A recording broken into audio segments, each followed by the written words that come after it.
নমস্কার শ্রোতা বন্ধুরা, ঋতধারা মনোরমা সাধু ইউটিউব চ্যানেলে সকলকে স্বাগত জানাই।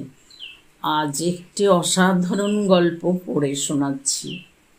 আজকের গল্পের নাম স্বর্গের শেষ ধাপ। লিখেছেন সুবিখ্যাত লেখিকা প্রতিভা বসু। চুল দাড়ি গোফের অন্তরাল ভেদ করে অচৈতন্য লোকটিকে ভালোভাবে নিরীক্ষণ করতে গিয়ে চমকে উঠলেন মণিমালা। ডক্টর সমাদ্দারের রোগী, তার আদেশেই আজ রাত্রিরে এখানে ডিউটি দেবেন। ডক্টর সমাদ্দার তাকে বাড়ি থেকে ফোনে ডেকে এনেছেন। বললেন, একটা কাণ্ড হয়েছে মা। কি হয়েছে কাকাবাবু? জানো তো, কার্সিয়াংয়ের হাসপাতালে গিয়েছিলাম। হ্যাঁ, আপনি ফিরছেন না দেখে আমি ভাবছিলাম। ফেরার পথেই তো এই বাতাসিয়া লুপের কাছে এসে দেখি ঝর্ণাটার পাশে পাথরের উপর একটি লোক পড়ে আছে। গাড়ি থামালাম।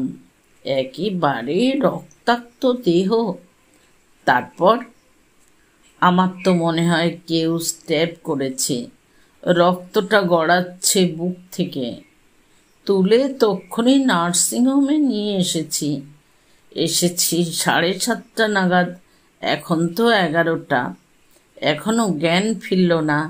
যা করবার সবই করেছি। আমি ডাক্তার, আমার ধর্ম প্রাণ রক্ষা। লড়াই শেষ পর্যন্ত করে যাব, কিন্তু একবার বাড়ি যেতে চাই। সেই সকালে বেরিয়েছি, ওই জন্যই তোমার সাহায্য দরকার। নিশ্চয়ই, বলুন কি করতে হবে। তুমি থাকো, জ্ঞানটা ফেরে কিনা দেখো। কি অবস্থায় কি করতে হবে বুঝে নাও। তোমার হাত ছাড়া আর কারো হাতে এ রোগী আমি রেখে যেতে ভরসা পাচ্ছি না। সিস্টার সুলতা থাকবে, অ্যাসিস্ট করবে তোমাকে। যদি অবস্থা ক্রমেই আরও খারাপের দিকে যাচ্ছে মনে হয়, সঙ্গে সঙ্গে আমাকে খবর দেবে। যেতে যেতে বললেন, তোমার বিদ্যা বুদ্ধি সেবা সব কিছুর উপরেই আমার পরিপূর্ণ আস্থা আছে। মণিমালা বললেন, আপনি ভাববেন না, আমি সব ঠিক মতো করব। দরকার মতো খবর দেব। আপনি গিয়ে নিশ্চিন্ত মনে বিশ্রাম করুন। লক্ষ্মী মেয়ে পিঠে হাত রাখলেন। দরজা পর্যন্ত সঙ্গে সঙ্গে এলেন মণিমালা। আবার বললেন, আপনি কিচ্ছু ভাববেন না। আমাকে অনেক আগেই কেন ডেকে পাঠালেন না? একটা দিন ছুটি পাও, তাও কি নষ্ট করতে ইচ্ছে করে? কিন্তু নিরুপায়। থামলেন। বিষণ্ণ গলায় বললেন, আসলে ছেলেটিকে আমি চিনি। চেনেন? যখন তুলে এনেছিলাম তখন বুঝতে পারিনি। তাছাড়া যেরকম চেহারা করেছে, চেনবার উপায়ও নেই। তবু চিনলাম। আমার ছাত্র ছিল, অতি প্রিয় ছাত্র। গরিব ঘরের মেধাবী সন্তান। স্কলারশিপ জোগাড় করে দিয়েছিলাম একটা। 5th ইয়ারে উঠেই ছেড়ে দিল পড়াশুনো। কেন? আর কেন? মাথায় পোকা ঢুকলো। খুনের রাজনীতিতে নাম লেখালেন শ্রীমান। অনেক বুঝিয়েছি, যেরকম লাল লাল চোখে তাকিয়েছে, মনে হয়েছে এই বুঝি আমার বুকেই বন্দুকের নল ঠেকায়। শুনেছিলাম কাকে যেন খুনও করেছে। আজকের কথা নয়, বছর 8-10 তো হবেই। দীর্ঘ নিঃশ্বাসের সঙ্গে বললেন, তোমাকে আর কি বলবো, তুমিও তো এসবেরই বলি। তা বটে। কতকাল বাদে আবার মনে পড়ল সেসব ঘটনা। মনে করতে না চাইলেও কচুরিপানার মতো ভেসে ভেসে এসে আঘাত করে বুকে। কি দুঃসময়ই না হয়ে গেছি। এই ব্যক্তিটির সঙ্গে যদিও দৈবাৎ দেখা না হয়ে যেত, কোথায় তলিয়ে যেতেন কে জানে। বাবাকে এই ছেলেরাই খুন করেছিল। আইপিএস অফিসার ছিলেন। পুলিশের চাকরি বিষয়ে মানুষের মনে অনেক খারাপ ধারণা আছে। সে ধারণা অনেক ক্ষেত্রে অহেতুক নয়, কিন্তু তিনি একান্তই ব্যতিক্রমী মানুষ, যাকে বলে দুষ্টের দমন আর শিষ্টের পালন। চাকরির সেই শর্ত আক্ষরিকভাবে পালন করতেন। এদের মানুষ নিধন যজ্ঞে তার এক বিন্দু সহানুভূতি ছিল না। যে কোনো কারণেই হোক মানুষ মানুষকে খুন করবে, এটা বরদাস্ত করা সম্ভব হয়নি তার পক্ষে। তাই তিনি খুব শক্ত হাতেই এই সব উদ্ভ্রান্ত ছেলেদের দমন করতে উদ্যত হয়েছিলেন। ওই জন্যই একদিন সুযোগ সুবিধের মতো তারা তাকে গুলি করে মেরে ফেলেছিল। তখন বাবা জলপাইগুড়িতে পোস্টেড ছিলেন। মণিমালা বিএসসি পড়ছে, দাদা সদ্য বিলেত গেছে, ছোটদা এমএ পড়তে পড়তে নাম কাটা সেপাই হয়ে যাবার পয়সাতেই খেয়ে পড়ে দেশোদ্ধারে ব্রতী। মার প্রশ্রয় ছিল। একসময়ে মা ও এই রাজনীতি করতেন। অন্যরা খুন হলে মার মুখে রেখাপাত হতো না। দলের দাদাদের মতো তিনিও স্বামীর গাড়িতে চড়ে বেরিয়ে 8-10টা বয় বেয়ারা খাটিয়ে মস্ত বাংলোয় হাত পা ছড়িয়ে আরামে থেকে গরিবের দুঃখে অস্ত্রপাত করতেন। ধনী লোকের বিরুদ্ধে অনেক বুলি আওড়াতেন, কিন্তু সেই ঘটনা যখন নিজের ঘরে ঘটল, দৌড়ে উঠে গেলেন ছাদে, লাফিয়ে পড়তে পড়তে বললেন, আমি জানি কে, আমি কোনো দিন ক্ষমা করব না। মৃত্যুকালীন ওই তার শেষ জবানবন্দি। টাকা পয়সা বেশি রেখে যেতে পারেননি বাবা, কি করে পারবেন? সকলকে সুখে রেখেছেন। দাদাকে বিলেত পাঠিয়েছেন, তাদের শিখিয়েছেন, পড়িয়েছেন, মায়ের খেয়াল খুশির দাম দিয়েছেন। ছোটদা বরাবরই বাবার উপর বিরক্ত, বাবার কার্যকলাপের তীব্র সমালোচক। বলা যায় একটা ঠান্ডা লড়াই চলছিল এই পিতা পুত্রের মধ্যে। টাকা পয়সা না রেখে যাওয়াতে মৃত পিতার প্রতিও সেই বিরক্তি উদ্গার করল। একসঙ্গে মাতা পিতার মৃত্যু শোক সহ্য করা যে তখন কত কঠিন হয়েছিল তা একমাত্র তিনিই জানেন। অচিরেই বাংলো বাড়ি ছাড়তে হলো, সরকারি বাড়ি, থাকার অধিকার নেই। আত্মীয় পরিজনও কেউ ছিল না যে সেখানে গিয়ে উঠবেন। বাবার এক ঘনিষ্ঠ উকিল বন্ধু ছিলেন, কয়েকদিন সেখানে কাটিয়ে ছোটদা এক বাড়ি ঠিক করে এলো। উকিল কাকাবাবু বললেন, মনি এখানেই থাক, ওর বিয়ের জন্য 1020 টাকার একটা ইন্সিওর করেছিলেন তোমার বাপ, সেটা ম্যাচিওর করেছে, বিয়ের চেষ্টা করাই ভালো। তবু তোমরা এখানে নিজের দেশের স্থানে স্থিতিতে আছো, মুশকিল হবে সৌমিত্রের। কোনো দূর বিদেশে বেচারা পড়াশোনা করতে গেছে, বাবার টাকার ভরসাতেই তো গেছি। ছোটদা বলল, মনির বিয়ের জন্য বাবা 20,000 টাকার ইন্সিওর করেছেন, আপনি জানেন? হ্যাঁ, পলিসি টলিসি সবই আমার কাছে গচ্ছিত, খোলা হাত জমাতে তো পারত না। ব্যাংকে তো কিছুই নেই। ইদানিং তার নানা রকম আশঙ্কা দেখা দিয়েছিল। যা দৌরাত্ম্য শুরু হয়েছে গুন্ডাদের, কবে যে কে যায় কে থাকে সেটাই এখন ভাবনা। শুনেছি এর পরের টার্গেট আমাদের সুরেশ বাবু। ছোটদা সেসব কথায় কান না দিয়ে বলল, মার গয়নাগুলো কোথায় তাকে আপনি জানেন? বাড়িতে তো ছিল না।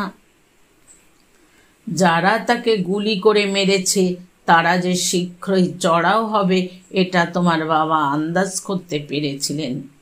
সেজন্যই যা কিছু মূল্যবান তা 2-4 মাস আগে আমার কাছেই রেখে গিয়েছিলেন। একটু চুপ করে থেকে বললেন, সবই লিখে পড়ে রাখা আছে, ভেবো না। ছোটদাও একটু চুপ করে থেকে বলল, মনির বিয়ে বিষয়ে আমিও ভেবেছি। একটি ছেলে আছে, আমার মা বাবাই তাকে প্রায় ঠিক করে রেখে গিয়েছেন। মনি অবশ্য কিছু জানে না, জানানো হয়নি। বাবা হয়েছিল ওর পরীক্ষাটা হয়ে যাক, তারপর বললেই হবে। সে তো খুব ভালো কথা, তুমি ঠিক করো। কি করে ছেলেটি? কলকাতায় একটা বিদেশি ফার্মে কস্ট অ্যাকাউন্টেন্ট, ভালো মাইনে, দেখতেও সুন্দর। বাহ, খুব ভালো।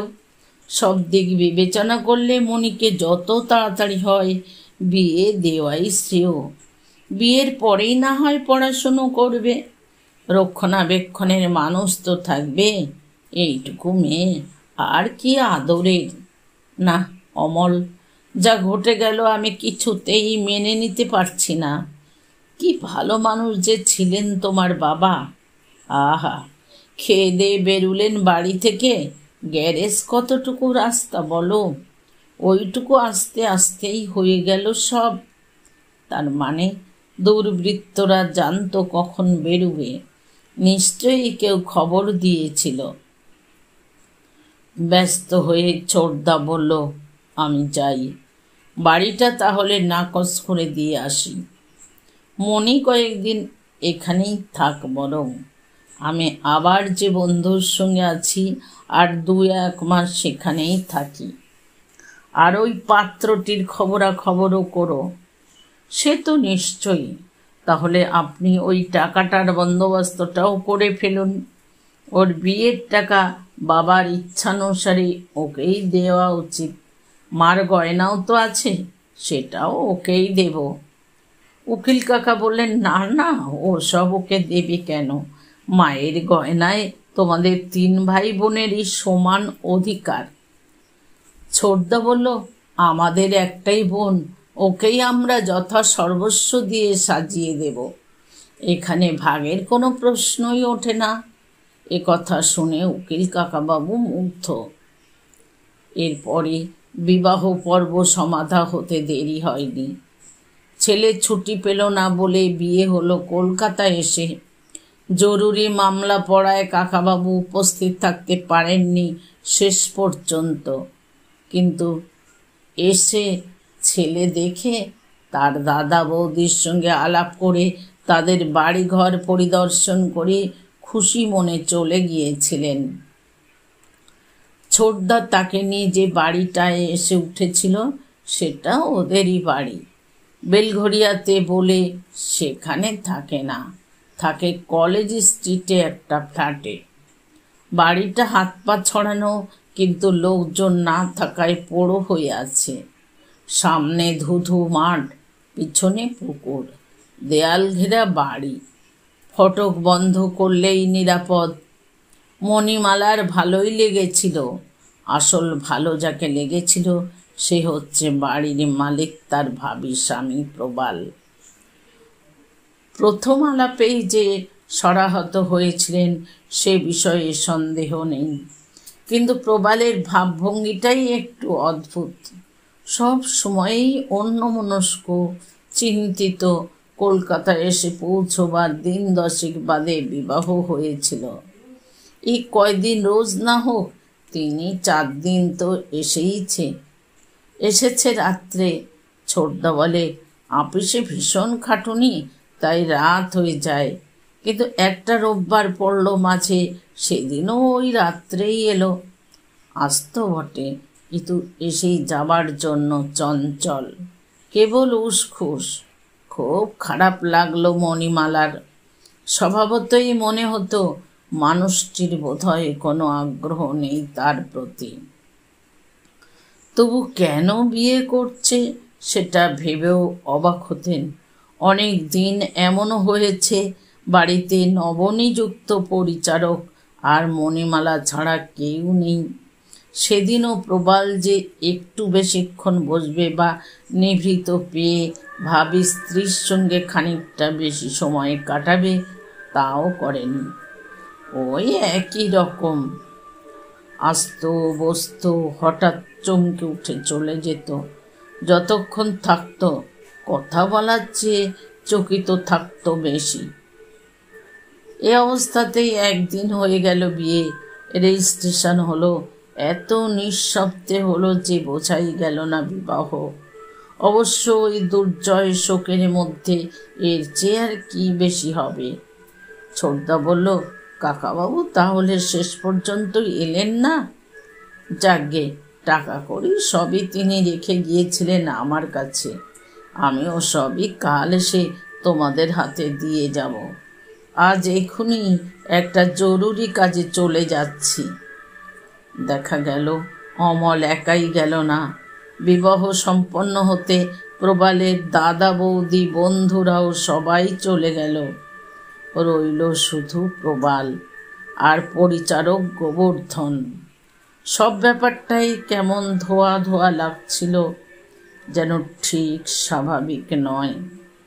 তবু যখন একা ঘরে দরজা বন্ধ করল প্রবাল, মণিমালার 20 বছরের বুকটা একটা বেগবান ইঞ্জিনের মতো ধকধক করছিল। শোক, তাপ, সন্দেহ সব ভুলে কুলোপ্লাবী এক প্রেমের বন্যা বয়ে যাচ্ছিল হৃদয়ে। প্রবাল গিয়ে জানালায় দাঁড়ালো, এক মনে সিগারেট খেতে লাগলো। অনেক পরে উদ্ভ্রান্তভাবে এগিয়ে এলো কাছে, বসলো। তুমি শুয়ে পড়ো, আমি যাই। মণিমালা তাকালেন। ক্ষমা চাইবার ভঙ্গিতে প্রবাল বলল, আমাকে যেতেই হবে, জরুরি কাজ আছে। জরুরি কাজ? আজও জরুরি কাজ? মণিমালার মুখ থেকে যেন স্খলিত হলো শব্দ কটি। অস্থিরভাবে প্রবাল বলল, একা থাকতে ভয় করবে? কিচ্ছু ভয় নেই, গোবর্ধন আছে। চোখে জল এসে গেল মণিমালার। শুধু আহতই হলেন না, অপমানিতও হলেন।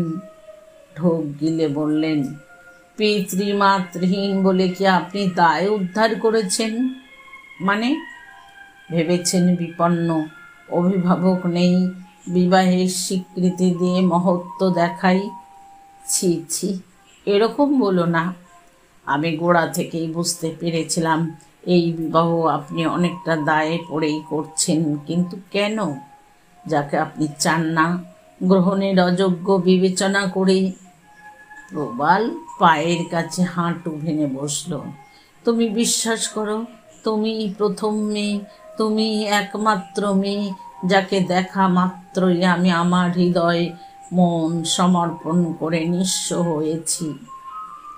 এই মুহূর্তেও যার সান্নিধ্য লোভে বুকটা আমার ফেটে যাচ্ছে, যাকে কাছে পাবার আকাঙ্ক্ষায় আমার ভয়, ডর, আদর্শ সব জলাঞ্জলি দিতে ইচ্ছে করছে। রুদ্ধস্বরে মণিমালা বললেন, তবে কেন আমাকে একা ফেলে চলে যেতে চাইছেন? আমার ভয় করছে, আমার। হঠাৎ প্রবাল মণিমালাকে গভীর আবেগে জড়িয়ে ধরে একটা দীর্ঘ চুম্বনে আবিষ্ট করল। এই সময়েই টোকা পড়ল দরজায়। ত্রস্ত গলার ফিসফিস শোনা গেল, পুলিশ, পুলিশ। সঙ্গে সঙ্গে লাফিয়ে উঠে প্রবাল বাথরুমের দরজা দিয়ে বেরিয়ে গেল। একটু বাদেই সদর দরজা খোলার শব্দ হলো। মণিমালা উৎকর্ণ হয়ে শুনলেন, গোবর্ধন বলছে, আসুন, বসুন। বোকা বোকা ভীতু গলা। আগন্তুকেরা জেরা করল, তুমি এখানে কি করে? এগে, আমি এ বাড়ির চাকর। নাম কি? এগে, গোবর্ধন। কতদিন কাজ করছো? তা হবে 2-4 মাস। তার মানে নতুন লোক? হ্যাঁ গে। যার কাছে কাজ করো তার নাম কি? আগে প্রবাল। প্রবাল? প্রবাল কি? ওই প্রবাল মল্লিক দাদাবাবু। সেই যে নতুন বিয়ে করে বউ নিয়ে এলো। কোথা থেকে বউ নিয়ে এলো? একে কর্তা বারাসত থেকে। দাদাবাবু আগে পিসির বাড়ি ছিল কি না, এখন বউ নিয়ে ভিন্ন হয়ে এখানে এলো। এই বাড়িতে আগে কে ছিল জানো? সন্দীপ মুখার্জি বলে কেউ আসে এখানে কিংবা থাকে এখানে?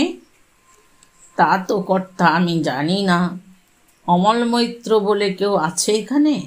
আগে এখানে তো কেবল দাদাবাবু, বৌদি আর আমিই থাকি, আর তো কারোকে দেখিনি।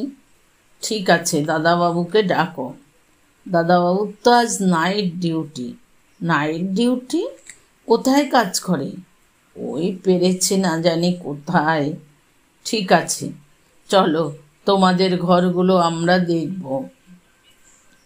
খাটের বাজু ধরে শক্ত হয়ে বসে আছেন মণিমালা। বুঝতে দেরি হয়নি, এই নির্জন বাড়িটি একটা ষড়যন্ত্রের আড্ডাখানা। যে কজন ছেলে মেয়ে আজ তার বিবাহ সভায় উপস্থিত ছিল, সকলেই এক দলের। কেবল তাকে ধোঁকা দিতেই তাদের আগমন। এই ভৃত্যটিও তাই। কিন্তু তাকে কেন এখানে এই দলের মধ্যে এনে ফেলা হলো সেটাই বুঝে উঠতে পারলেন না। ছোটদার প্রতি বৃতৃষ্ণায় ঘৃণায় দাঁতে দাঁত লেগে আসছিল। পুলিশের ভদ্রলোক দুজন ভদ্র বিনীতভাবে বলেন, নমস্কার, কিছু মনে করবেন না, আমরা একটা খুনের কিনারা করতে ঘুরে বেড়াচ্ছি। খবর পেয়েছিলাম আততায়ীরা এখানেই এসে আছে। কাগজে দেখে থাকবেন, একজন আইপিএস অফিসার A.K. মৈত্রকে তার বাড়ির কয়েক গজ দূরেই গুলি করা হয়েছিল। ব্যাপারটা ঘটেছে জলপাইগুড়িতে। তার ছেলেই নাকি দলে খবর দিয়েছিল কখন তিনি পথে বেরুবেন। আঁতকে উঠে মণিমালা প্রায় আর্তনাদ করে বললেন, তার ছেলে? নিজের ছেলে বাপকে খুন করালো? ওরা হাসলেন। কি আর বলবো, এই তো হচ্ছে আজকাল। আচ্ছা চলি। এরপরে মণিমালার প্রশমিত শোক দুর্নিবার হয়ে ভাসিয়ে নিয়ে গেল তাকে। তাহলে এই কীর্তি ছোটদারি। যদিও মণিমালা জানতেন তাদের বাড়িটা মাত্র 4 জন মানুষ নিয়ে 2 শিবিরে বিভক্ত। এক শিবিরে ছোটদার মা, অন্য শিবিরে সে আর তার বাবা। খুব রাগ হতো তার ওদের ওপর। বাবার পরিশ্রমের অর্থে খাবে দাবে, আরামে থাকবে, পার্টিবাজি করবে, আর বাবার চাকরি নিয়ে ঘৃণার সুরে কথা বলবে। মাঝে মাঝে বেশ ঝগড়াও করেছে এ নিয়ে। বাবাকে যেদিন খুন করা হলো তার 2-1 দিন আগে থেকেই ছোটদার চালচলন যথেষ্ট সন্দেহজনক ছিল। আগের দিন রাত্রে তার ঘরে এসে বলল, মণি, বাবার রিভলভারটা কোথায় জানিস? উপন্যাসের শেষের দিকে এসে তার কথা বলার সময় ছিল না। বই থেকে চোখ না সরিয়েই বললেন, দাঁড়াও দাঁড়াও, এখন বিরক্ত করো না, একটা সাংঘাতিক জায়গায় এসে পৌঁছেছি। ছোটদা এক টানে বইটা নিয়ে ছুঁড়ে ফেলে দিল। যত সব বাজে বাজে বই, গো গ্রাসে গেলা। জানিস যার বইটা পড়ছিস, লোকটা একটা পাকা বুড়চোয়া। কত বড় বাড়ি করেছে একখানা, শয়তান। মণিমালা রেগে গিয়ে বললেন, তুমিও যেন এই লেখক আমার সবচেয়ে প্রিয়। এর লেখা পেলে আমি আহার নিদ্রা ভুলে যাই, ঈশ্বরের মতো ভক্তি করি। রেখে দে রাবিশ। কোনোদিন একটা গরিবের কথা লিখেছে কোথাও, ওটার মুন্ডটাও ধর থেকে খসানো হবে শিগগিরই একদিন। সেই পরামর্শ করতেই কি বাবার টাকার মধ্যে মধ্যে কলকাতা যাও? চুপ করো, মারবো এক থাপ্পড়। যা জিজ্ঞেস করছি তার জবাব দে। কি? বাবার রিভলভারটা কোথায় থাকে? আমি জানি না। মিথ্যে কথা। জানিস? জানি না, যাও। এই সময় মা ঘরে এলেন। ছোটদার দিকে তাকে ক্রুদ্ধ দৃষ্টিতে তাকিয়ে বললেন, দেখ অমল, যা করবার বাইরে করো, কিন্তু ঘরের আগুনে হাত দিও না।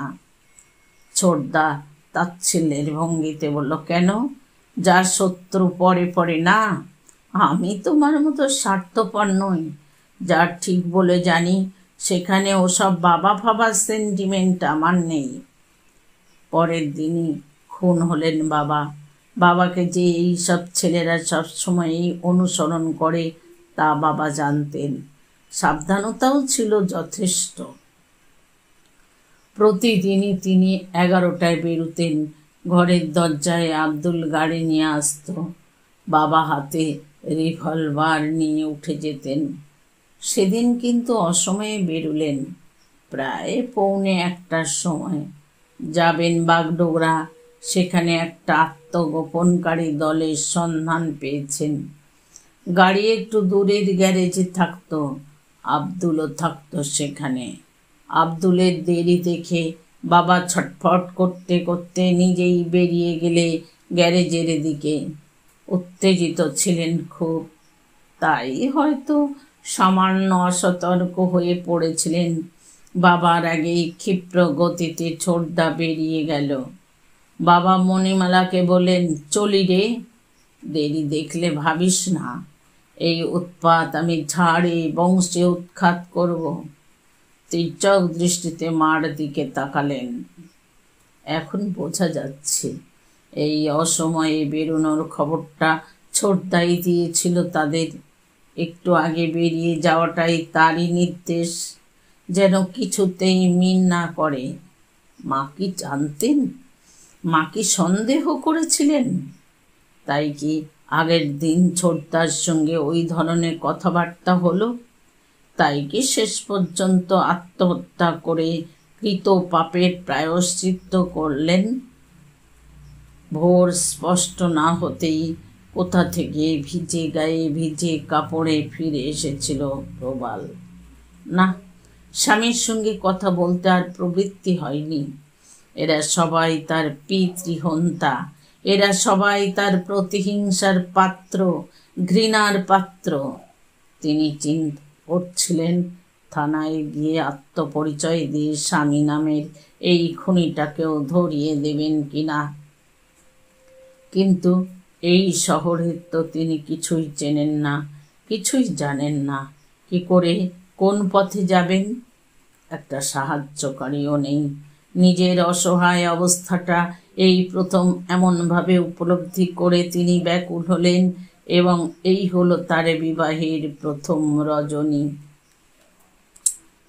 ভোর স্পষ্ট হলে প্রবাল নিজেই চা করে নিয়ে এলো। রুটি, মাখন, ডিম, দুধ, মিষ্টি ফল সবই এলো সঙ্গে। গোবর্ধন সব সময় বসে আছে দরজার কাছে পাহারায়। প্রবাল বলল, খেয়ে নাও। চার খাবার এগিয়ে দিল। আমি তোমাকে সবই বলবো, তুমি খেয়ে নাও। মণিমালা খেলেন না, ছুলেন না। তার বমি উঠে আসছিল, মাথা ঝিমঝিম করছিল, দুনিয়া অন্ধকার হয়ে গিয়েছিল। পড়ে যাচ্ছিলেন। প্রবাল ধরে ফেলে শুয়ে দিল। পুরো 2 সপ্তাহ শুয়ে থাকতে হলো। উঠবেন এমন শক্তি ছিল না। প্রবাল অবিশ্রান্ত বসে থেকেছে কাছে। সেবা করেছে, শুশ্রূষা করেছে। পুলিশের ভয় ডর ত্যাগ করে মোহগ্রস্তের মতো তাকিয়ে থেকেছে মুখের দিকে। এই সঙ্গ তিনি চাননি, এই সেবা তিনি চাননি। মরতে চেয়েছিলেন, তাও তিনি পারেননি। তখন বাড়িতে শুধু গোবর্ধনই নয়, আরও একটি টাক মাথা লোক বদলি হয়েছে পুলিশ আসার পর থেকে। সারাদিন বসে বসে সে খবরের কাগজ পড়ে আর মধ্যে মধ্যেই ঘুরে দেখে আসে চারদিক। মধ্যরাত্রিরে আরও একদিন পুলিশ এসেছিল। সংকেত পেয়ে ওই বাথরুমের ভিতর দিয়েই পালিয়ে গিয়েছিল প্রবাল। মণিমালার মনে হয় বাড়িটার পিছন দিকে যে একটা পুকুর আছে, সেই জলেই ডুবে থাকে সে। সেদিনের মতোই গোবর্ধন খুলে দিয়েছিল দরজা। সেদিনও তারা বাড়ির কর্তার সঙ্গে দেখা করতে চেয়েছিল। গোবর্ধন আর নাইট ডিউটির কথা বলেনি। পান খাওয়া দাঁতে হেসে বলেছিল, আজ দাদাবাবু বাড়ি আছে, ঘুমোচ্ছেন। বৌদিমণির অসুখ কিনা আমি এখনই ডেকে দিচ্ছি। ভিতরে এসে টাকা মাথাকে ডেকে নিল। টাকা মাথা প্রস্তুতি ছিল। অমনে সে ঘুম ঘুম চোখে কোচার খুঁট গায়ে জড়িয়ে হাই তুলতে তুলতে ও ঘরে গিয়ে চমকে ওঠার ভান করে বলল, পুলিশ? পুলিশ কেন? তারপর শশব্যস্ত হয়ে বলল, কি হয়েছে মশাই বলুন তো। আমার স্ত্রী বলল, আমার অবর্তমানে আরও একদিন নাকি এসেছিলেন। হ্যাঁ, এসেছিলাম। আপনি কি এই বাড়িতে থাকেন? হ্যাঁ। আপনার নামে কি প্রবাল মল্লিক? আগে হ্যাঁ। কদিন আছেন এ বাড়িতে? এই তো মাস তিনেক মাত্র। সস্তা ভেবে এলাম। এখন সস্তার তিন অবস্থা। কেন? এক মহাবেল্লিকের পাল্লায় পড়েছি। আপনারা স্যার আমাদের মতো নির্বিরোধী লোকদেরই হয়রান করেন। সেই বেল্লিকটাকে ধরতে পারেন তো বুঝি? কে সে? কি জানি, সন্দীপ মুখার্জি না কি যেন নাম। বেটা এক নম্বরের শয়তান। দেখুন, টাকাগুলো নিয়ে গেল, একটা রিসিট পর্যন্ত দিলে না। সন্দীপ মুখার্জি কোথায়? কোথায় সে? তবে আর বলছি কি, ছিলুম পিসির বাড়িতে বারাসাত। বেশ ছিলুম স্যার। হঠাৎ এই লোকটা কোথা থেকে গিয়ে সেখানে উদয় হলো বলো। এ বাড়িটা 3 বছরের আগাম ভাড়া পেলে সস্তায় দেবে। তা দিয়েছে সস্তায়, সেটা ঠিক, কিন্তু একটা রিসিপ্ট তো দেবে। বলল কাল আসবো, আর এলোই না। উপরন্তু এক ভুয়া ঠিকানা দিয়ে গেছে। এখন টুনটান শুনছি বাড়িটা নাকি আসলে ওর না। দেখছেনই তো কীরকম পোড়ো বাড়ি। কে কবে এসে ধাক্কা দিয়ে উঠিয়ে দেবে কে জানে। এদিকে সারাই সুরাই করতেও তো কম খরচ হয়নি। আচ্ছা, আপনাদের ঘরগুলো একবার দেখতে পারি কি? বিলক্ষণ।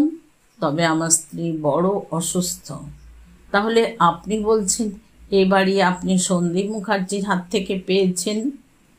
ঘরগুলো দেখতে দেখতে তারা মণিমালার ঘরের চৌকাঠে এসে দাঁড়ালো। টাক মাথা ডিঙি মেরে তাদের কানের কাছে মুখ নিয়ে বলল, একটু আস্তে কথা বলুন, ঘুমের ওষুধ দিয়েছি তো। মণিমালা সবই শুনলেন, সবই বুঝলেন। সুতীব্র উত্তেজনায় কাঁপতে কাঁপতে উঠেও বসেছিলেন সমস্ত মিথ্যা উদ্ঘাটন করে দেবার জন্য। তারপর আবার শুয়ে পড়ে দুহাতে মুখ ঢাকলেন। কোথায় কোনো মমতার তন্ত্রীতে যে আঘাত লাগলো কে জানে। প্রবাল ফিরে এলে জিজ্ঞেস করেছিলেন, আপনার সঠিক নামটা জানতে পারি কি? চুপ করে থেকে প্রবাল বলেছিল, সন্দীপ মুখার্জি। সন্দীপ মুখার্জি? তাহলে আপনি? আপনাকে খুঁজে বেড়াচ্ছে পুলিশ? হ্যাঁ। তাহলে আপনি আমার পিতৃহন্তা? না, মিথ্যেবাদী। আমি কখনো মিথ্যে কথা বলি না। বলেন, 1000 বার বলেন, মিথ্যাই আপনাদের জীবন।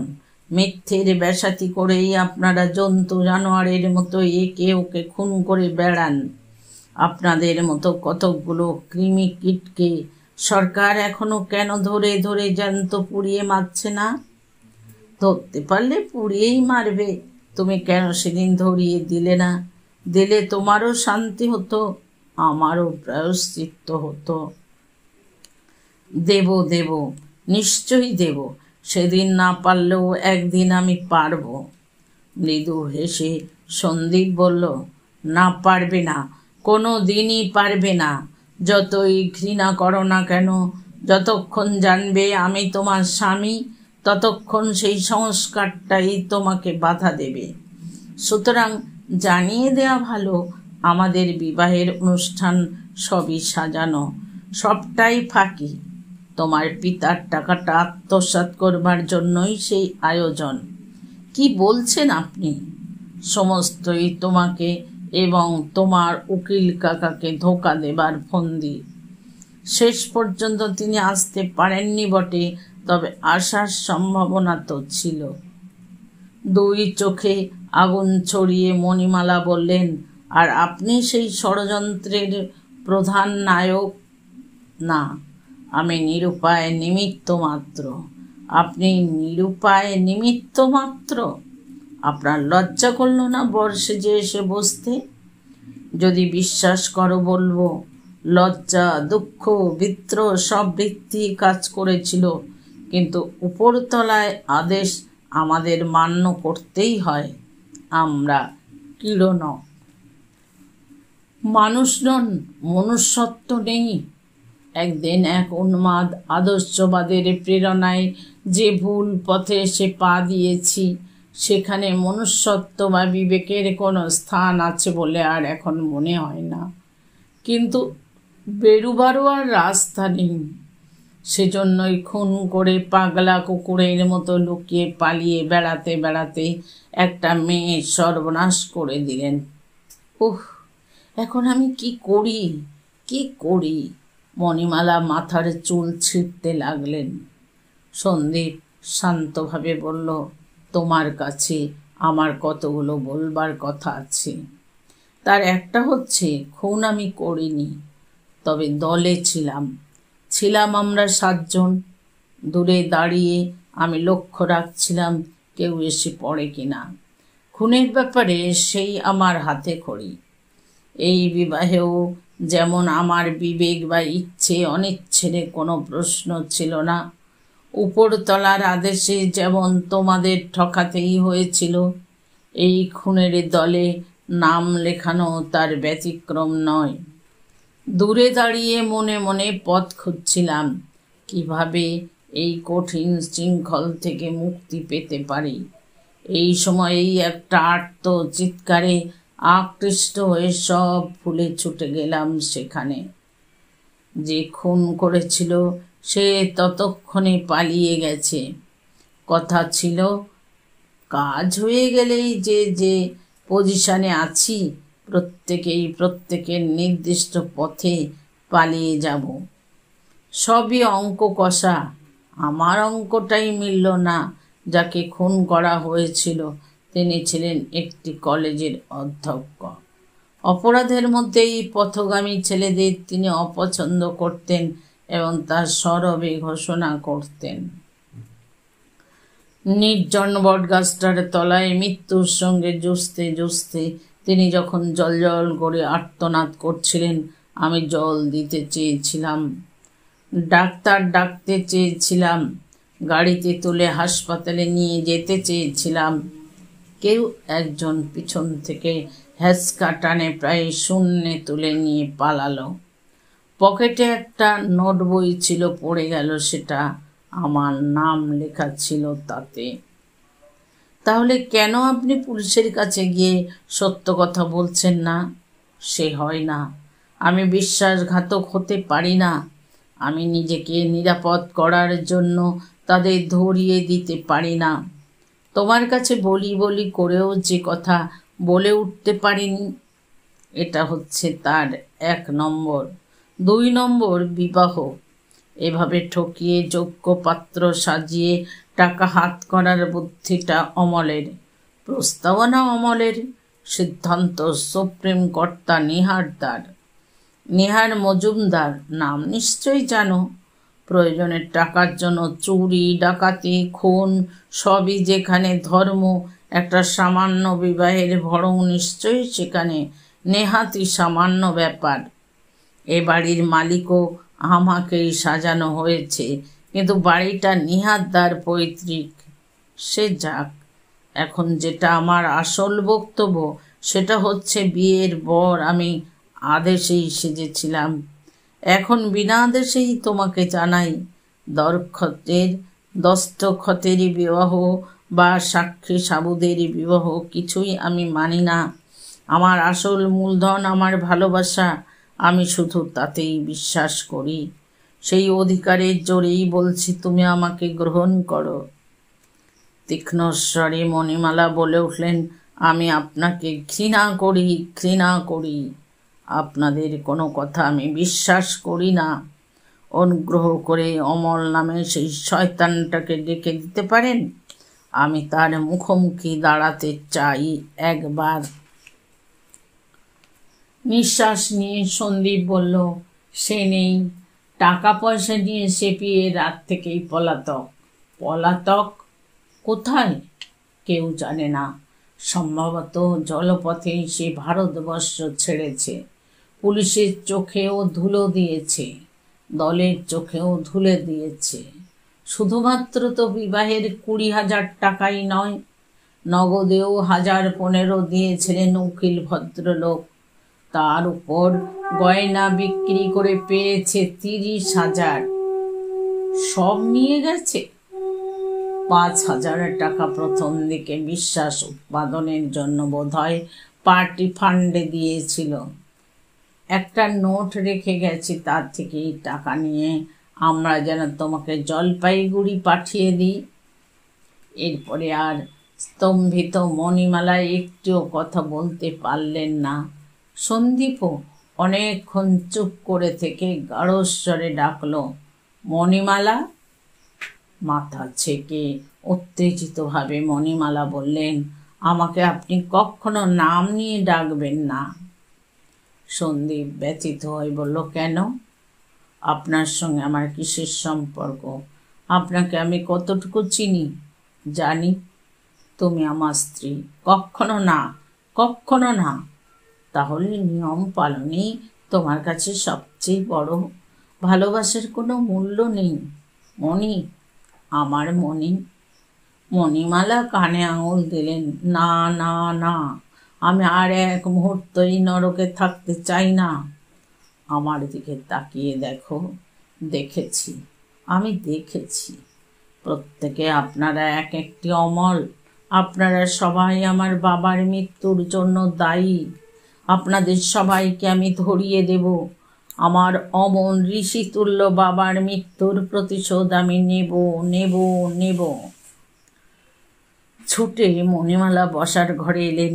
বেরিয়ে যাবার জন্য প্রায় খুলে ফেলেছিলেন ছিটকিনিটা। কোথায় ওত পেতে বসে থাকা সতর্ক গোবর্ধন ছুটে এলো। পুলিশ পুলিশ, অনেক পুলিশ। বাড়ি ঘেরাও করছে। Shelter shelter. মণিমালার হাত থেমে গেল, ঘাম ছুটে গেল। স্থির হয়ে দাঁড়িয়ে থাকা সন্দীপের দিকে আতঙ্কিত চোখে তাকিয়ে ফিসফিস করল, পালান পালান। সন্দীপ বলল, না। মণিমালা দুহাতে জড়িয়ে ধরে নিঃশব্দ কান্নায় ভেসে গিয়ে বললেন, আমার কি হবে সেটা ভাবছেন না? টানতে টানতে নিয়ে এলো বাথরুমের পিছনের দরজায়। কোথায় শেল্টার? চলে যান। না। বেশ, তাহলে আমিও আজ ধরা দেব। আমি তোমার স্ত্রী, আমি তোমার সঙ্গিনী হব। সন্দীপ নিচু হয়ে এই দ্বিতীয়বার তাকে চুম্বন করল। অন্ধকারে মিলিয়ে যেতে যেতে বলল, তুমি থাকো, আমি ঠিক করে আসব। না, আর সে ফিরে এলো না। এলো বাড়ি ছাড়ার নোটিশ। দিন কয়েক বাদে একটি ছেলে তাকে পৌঁছে দিয়ে গেল শিয়ালদা স্টেশনে। হাতে 50টা টাকা দিয়ে বলল, দার্জিলিং মেলের টিকিট কেটে চলে যাবেন। এই বলে মিশে গেল জনারণ্যে। বেলা তখন 2টো। মণিমালা সেই মুহূর্তে সেই অচেনা পরিবেশে, অচেনা এক স্টেশনের মধ্যে দাঁড়িয়ে কী যে করবেন, কী যে বলবেন, কোথায় সে যাবেন, কিছুই ভেবে পেলেন না। অসহ্য যন্ত্রণায় মাথাটা ছিঁড়ে যাচ্ছিল। কানের মধ্যে সহস্র ছিছি পোকা একসঙ্গে ডেকে উঠে তাদের কর্কশ গলার ঐকতানে পাগল করে দিচ্ছিল। সামনেই যে বেঞ্চিটা পেলেন সেখানেই বসে পড়ে মাথা এলিয়ে চোখ বুঝলেন। কতক্ষণ যে সেভাবে কেটেছে জানেন না। সঙ্গের ছোট সুটকেসটা তার অসাবধানতার সুযোগ কে কখন নিয়ে পালিয়েছে তাও খেয়াল করেননি। হঠাৎ শুনলেন কেউ বলছে, আরে মণি না এখানে? ঘোর ঘোর চোখে তাকিয়ে দেখলেন ডাক্তার সমাদর দাঁড়িয়ে আছেন মাথার দিকে। ইনি উকিল কাকাবাবুর পিস্তুত দাদা। কতবার জলপাইগুড়ি গেছেন, নিজের বাড়ি দার্জিলিংয়ে। বাবার সঙ্গে বেশ বন্ধুত্ব হয়েছিল। মণিমালাকে খুব ভালোবাসতেন, আদর করতেন, বলতেন ছেলে থাকলে বউ করতাম। তাকে দেখে মণিমালার এতক্ষণ চেপে থাকা ভয়, ভাবনা, উদ্বেগ, উৎকণ্ঠা, দুঃখ, শোক, বেদনা, বিচ্ছেদ সব যন্ত্রণা ঠেলে বেরিয়ে এলো বুকের ভিতর থেকে। দুহাত বাড়িয়ে কাকাবাবু বলে ডেকেই তিনি জ্ঞান হারিয়ে ফেললেন। ডক্টর সমাদ্দার ট্রেনে করে রানাঘাট যাচ্ছিলেন কোনো বন্ধু কন্যার বিবাহে নিমন্ত্রণ রক্ষা করতে। গেলেন না। মণিমালাকে নিয়ে ফিরে এলেন বাড়িতে। তার হাতে সেই মণিমালা আজ এই মণিমালায় এসে পৌঁছেছেন। মেডিকেল কলেজে ভর্তি করে দিয়েছিলেন, ঠিক 8 বছর আগের কথা। পাস করে ডক্টর সমাদ্দারের অ্যাসিস্ট্যান্ট হয়ে আছেন। কাকাবাবু দার্জিলিং চলে এসেছেন বছরখানেক আগে। এখনকারই স্থায়ী বাসিন্দা। নার্সিং হোম করেছেন একটা। ধনী দরিদ্র নির্বিশেষে সকল রোগীরই বন্ধু তিনি। অর্ধেক অংশ দাতব্য, অর্ধেক অংশ পেইড। দার্জিলিংয়ের গরিব লোকেরা তাকে দেবতা বলে। এই হোমের প্রায় সকল ভারই তিনি মণিমালার উপর ছেড়ে দিয়েছেন। তিনি নিঃসন্তান, বর্তমানে বিপত্নিক। মণিমালায় তার ডান হাত, বাঁ হাত, একটু উপরেই তার নিজের কটেজ। কি মাসের কোন তারিখে মণিমালা প্রথম সন্দীপ মুখার্জিকে দেখেছিলেন? অন্তরতম প্রদেশে লাল অক্ষরে দাগ দেয়া সেই তারিখটিকে সহস্র সহস্র বারের মতো আর একবার স্মরণ করলেন। মৃত্যু পথযাত্রী রোগীটির মুখের দিকে অপলকে তাকিয়ে বুকের মধ্যে প্রবল ঝড়ের বেগ অনুভব করলেন। সন্দীপ তো মিথ্যে কথা বলতে জানে না। যাবার সময় বলেছিল তুমি থাকো, আমি ফিরে আসব। তাই সত্যি সত্যি যাবার আগে কথা রাখতেই সে ফিরে এসেছে। মণিমালা স্থানকালপাত্র সব ভুলে ফুপিয়ে উঠে জড়িয়ে ধরলেন রোগীকে। শক্ত করে ধরে রেখে মন প্রাণ বিকিয়ে দিয়ে বলতে লাগলেন, ভগবান, ওকে তুমি নিও না, নিও না। যদি ফিরিয়েই এনে থাকো তবে ফিরিয়েই দাও, ফিরিয়েই দাও। বন্ধুরা, গল্পটি এখানেই শেষ হলো। যারা প্রথম থেকে শেষ পর্যন্ত শুনলেন তাদের অনেক ধন্যবাদ। দেখা হচ্ছে আগামীকাল ঠিক বিকেল 5টায়। ততক্ষণে আপনারা সুস্থ থাকুন এবং আনন্দে থাকুন।